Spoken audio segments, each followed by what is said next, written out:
এটা কে? এটা কে? Girlfriend, boyfriend. হতে পারে উনি গার্লফ্রেন্ড, কিন্তু আমার গার্লফ্রেন্ড কোথায়? উনি তো আমার গার্লফ্রেন্ড না। এটা আমার বয়ফ্রেন্ড। আমার বয়ফ্রেন্ড কই? আল্লাহ, আমার বয়ফ্রেন্ড কই চলে গেছে? আমি একটা কই চলে আসছি? সরি ম্যাডাম, সরি স্যার, হালকা একটু টেকনিক্যাল প্রবলেম হয়ে গেছে।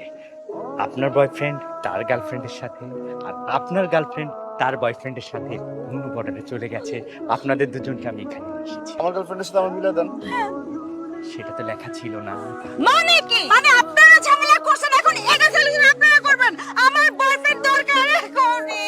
আমার গার্লফ্রেন্ড দরকার। স্যার, ম্যাডাম, আমার আসলে কথা বলা নিষেধ, আমি কথা বলতে পারবো না। চুপ। আমি একটা ইট দিয়ে আপনার মাথা একদম ফুটা করে দিব কথা যদি কথা বলতেছেন বলছেন না। কেন? একদম ইট পলাবি না, নিয়ে পলাবি না, আসেন পলাবি না। এই গাড়ি তো এই মিস্টার, গাড়ি তো উঠে গেল।